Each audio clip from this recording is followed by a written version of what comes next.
and the CS communicating these things. The practical working environment, in a proper working environment where there is cooperation, is that the PS and the CS are continuously on all matters engaged and consulting perpetually. You can talk 3-4 times in a day. You know, it is a continuous engagement because this is the epicenter of the management of the ministry. And quantity of communication depends on the environment, the circumstances that you are engaged in at the moment. Sometimes maybe you don't talk, maybe for a day, maybe the next day you are in a meeting the whole day together, as you can see what is happening here today.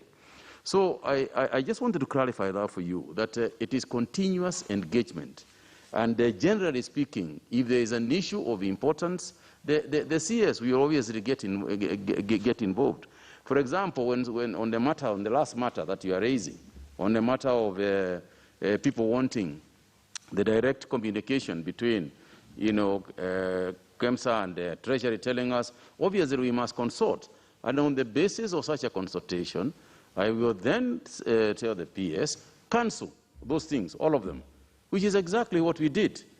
You know, when those kind of things arose and we don't have clarity on them, we say cancel. We are not interested. We don't want to know. Cancel them completely. And the Honorable Angwenyi, on that issue, or when you cancel it, then why not fire people immediately?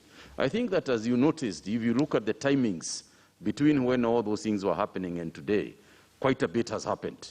And one of the reasons why one invites people like the EACC is actually to build credibility and authenticate what is happening. Otherwise, what happens is that you then get accused of victimizing individuals.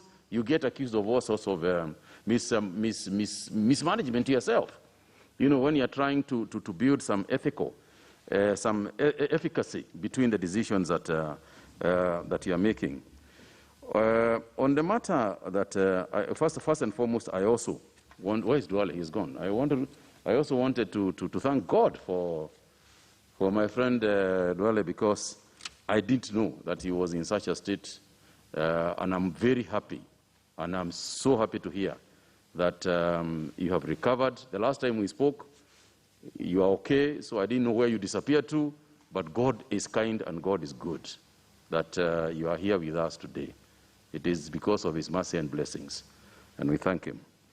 But on the issues that we have raised, on the matters to do with NHIF, on matters to do with restructuring, general restructuring of health, let me put it this way, Mheshimiwa, is that we are as determined as can be. We are completely determined.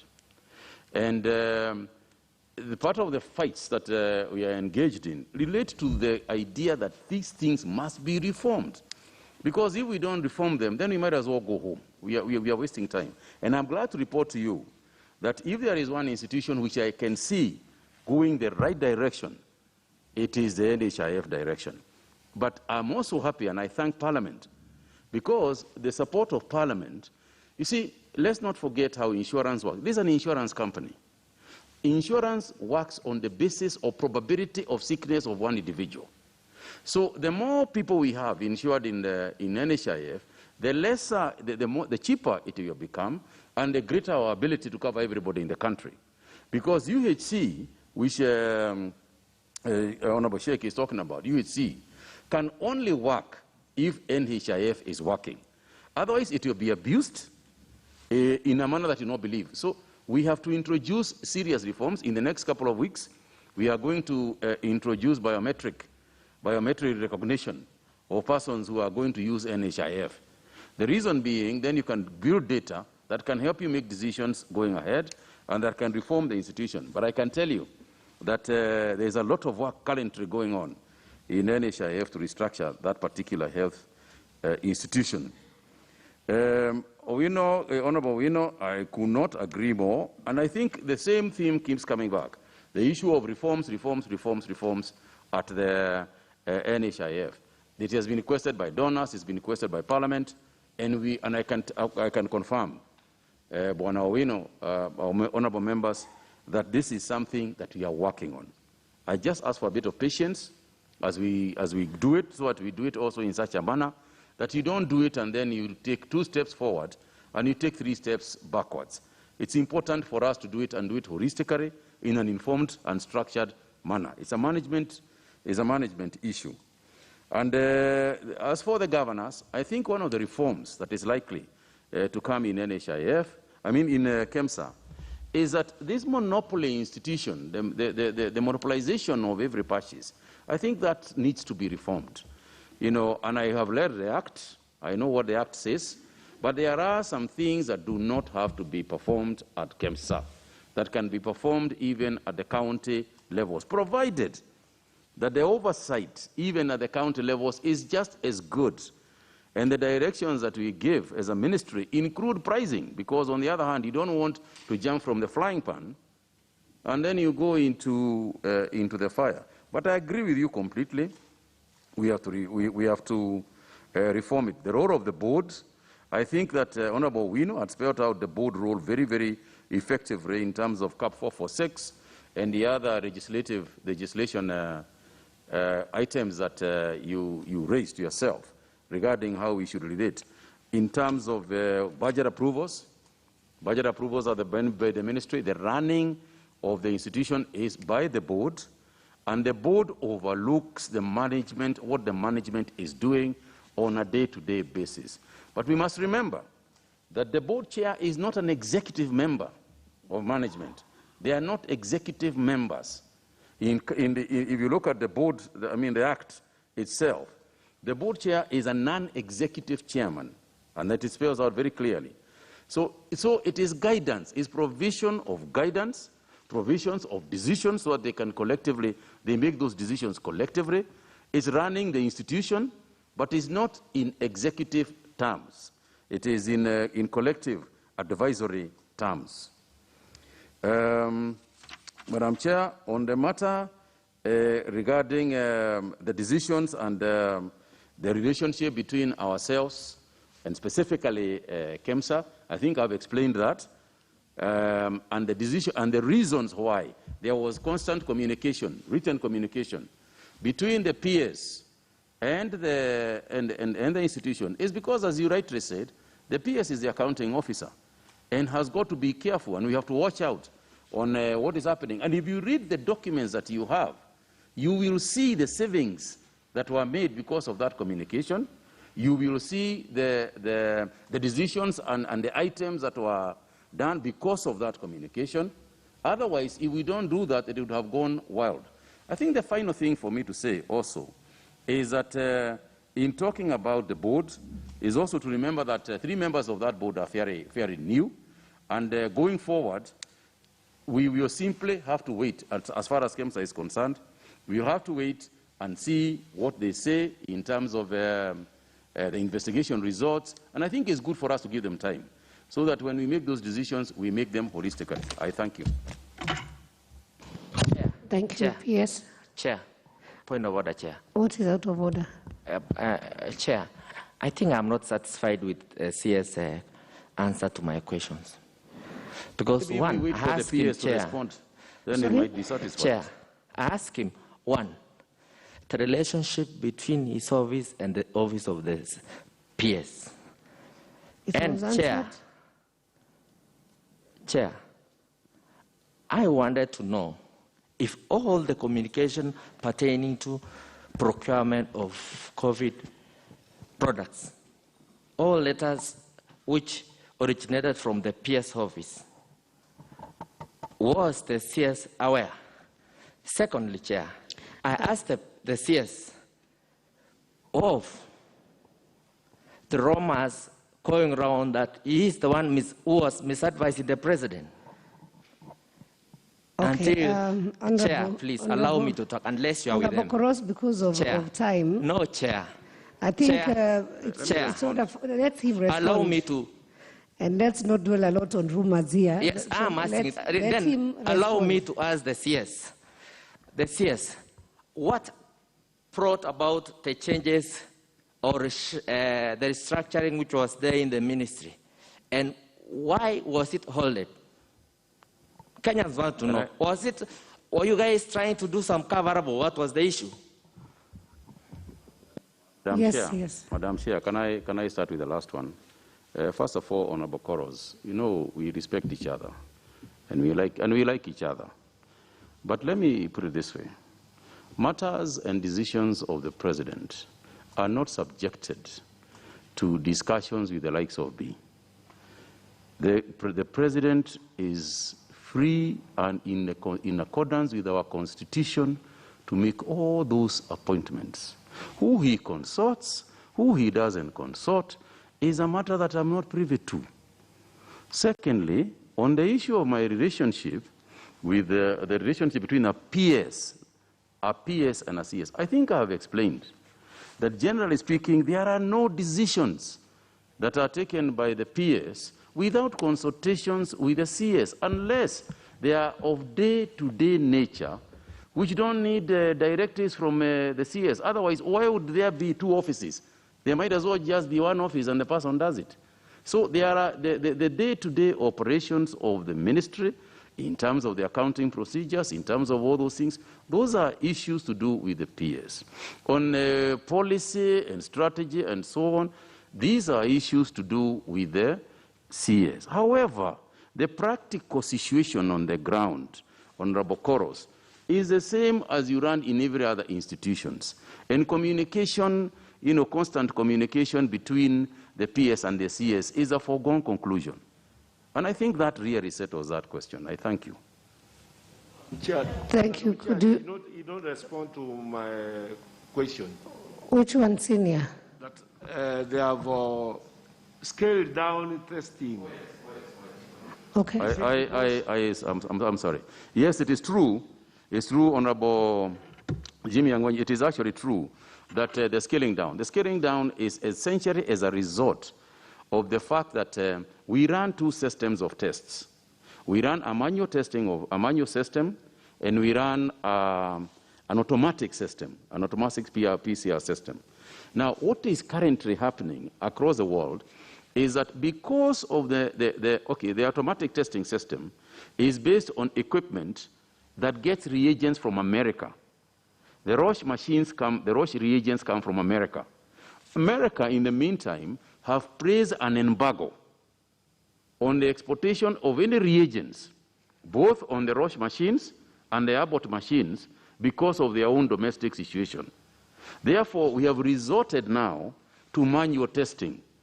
And manual testing is much lower, and manual testing, obviously, would take about a lot longer. So, whereas we have got the capability of testing a lot of numbers in terms of the equipment that we have very serious challenges of the supply of the reagents.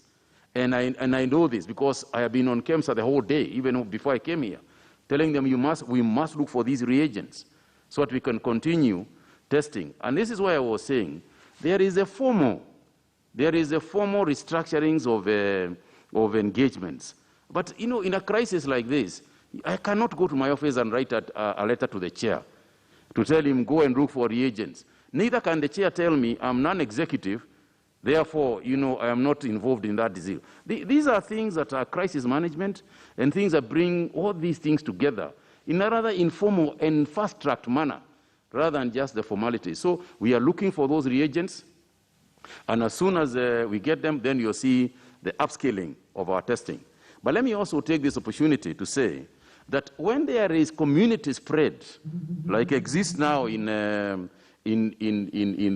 Nairobi, then you will find that testing, while important in and on itself, does not actually give you necessarily the true figure. And when you look at the percentages, whether you test 10,000, or you test 5,000, or you test 2,500, and you look at the percentages have been consistent, almost consistent, which tells you that you can project that statistic onto the population and get a very good idea about the number of Kenyans who are carrying this virus.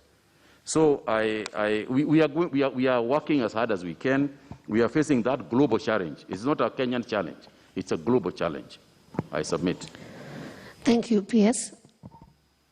Thank you, Chair and honorable members. The first question, I believe, was about why I was communicating with the commercial director. Chair, if you look at the communication, the CEO is copied in all this communication.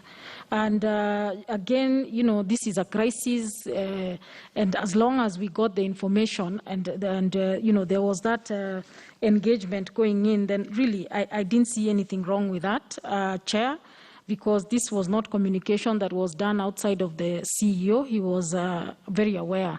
But this is the person who was literally charged with this work. So it made more sense, and because of the urgency of the time. Then there is a question about who the stakeholders are that we refer to. Really, there is I don't know who that stakeholder is that was consulted. So I cannot speak for KEMSA on that one. Do we have more funds for COVID? I think, Chair, when we came here before you on the following your letter of 6th of August, we made our submission on the funds that are available, and Chair, we had enumerated the entire allocation, and we also demonstrated to you what has not been utilized. So we are not dry. In fact, there is quite a bit of money that is yet to be fully committed and spent.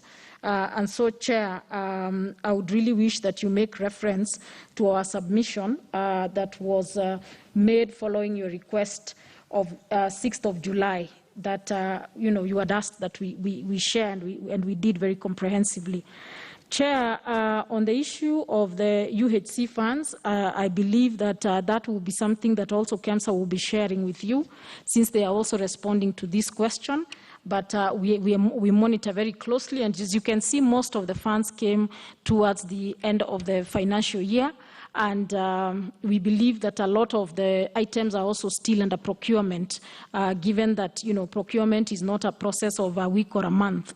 So typically about 3 months or 2 months, depending on the method that is applied by the agency. I think my CS has answered Mheshimiwa Koro's question about our relationship. We work very closely. I consult a lot. There is no decisions that are made without consultation with my minister. So we talk a lot, and he's extremely supportive. And we enjoy a good working relationship. I can confirm that. There is a question about the COVID billionaires and whether they approached me. No, I don't know who the COVID billionaires are. I was not buying. I was simply sending instructions to the procuring agency. And nobody has come to me asking me about the procurement. And I want to believe that whoever bought really was in contact with the procuring entity. But personally, I do not know who those are and whether indeed they exist.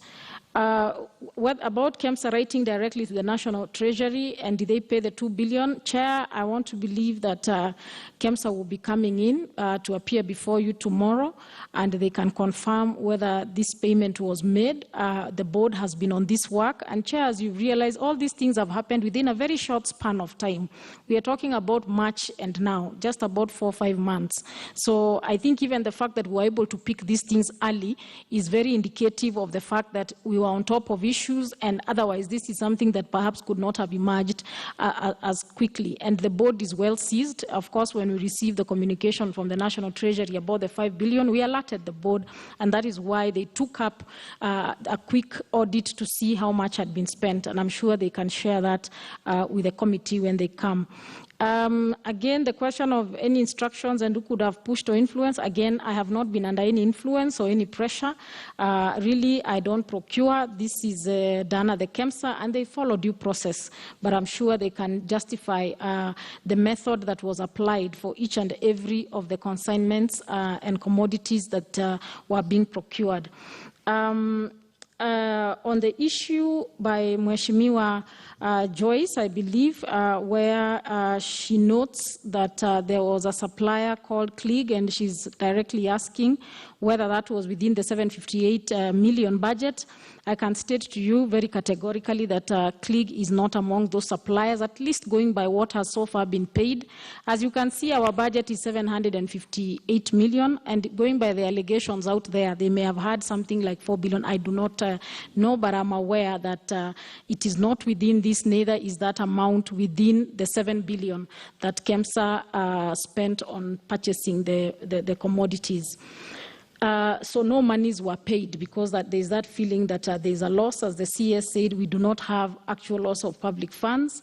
No payments, as I sit here, were made to CLIG. That is the information, at least I have, from KEMSA. Then there's a question about how much of the UHC fund was used for COVID. Again, we strictly apply funds for what they are intended. No funds have been used to the best of my knowledge, but there's audits going on at KEMSA, and we will now be able to know, once the audits are done, whether UHC funds were in any way put into use for COVID. There's also some outstanding request from my office to KEMSA asking them to give us an update on how the UHC funds have been utilized, as well as an internal audit that I've also asked to be done just to know where we are. What funds are being extended and how much has anything got to do with COVID-19?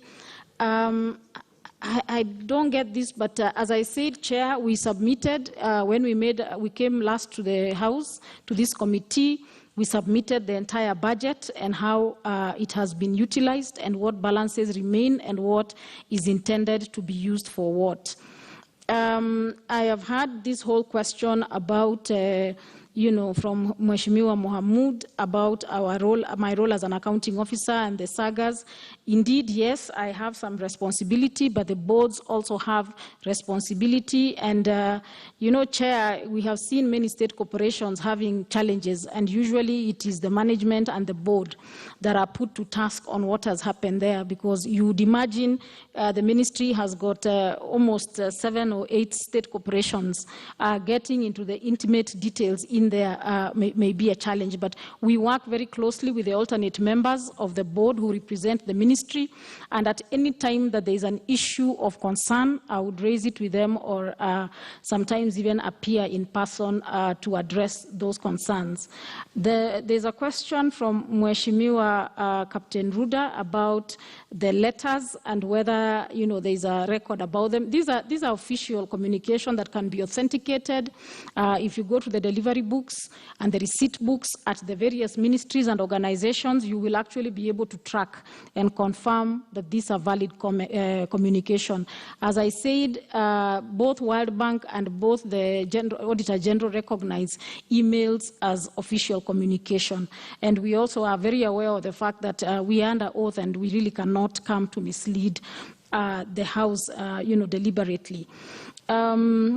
There's also the question about this approval for 1.5 billion. I think it was clear, yes, the AIE is strictly for matters of laboratory and related reagents and accessories. So that is a matter which I'm sure we will also be following up with KEMSA as we get their feedback on where they are with all the funds that have been transferred to them. Finally, there's a question from Mheshimiwa Jimmy Angwenyi as to whether the minister or the PS say when KEMSA, when the KEMSA asked for additional funding from the National Treasury, did the board know? I think what has come out is that the board had not given the approval for this, and it's still a matter that I'm sure the board is executing, and the investigations are ascertaining where the responsibilities lie and where the challenges could have arisen from. So again, we would wait for the outcome of the both the EACC investigation and also the outcome of the Auditor General to be able to know to what extent funds were utilized, perhaps with the knowledge or without the knowledge of the board. So I think I have answered all questions, and my CS had answered the other half of the questions from Mheshimiwa Jimmy Angwenyi. Thank you very much, Chair and honorable members. Thank you. Unless we have members who would want to give some observations, concluding remarks, and I'll also be asking the CS also. Yeah, Madam Chair, thank you very much. So it's you. Let me start with Honorable Dagala, Vice Chair, because she has not spoken. Then I'll give it to you.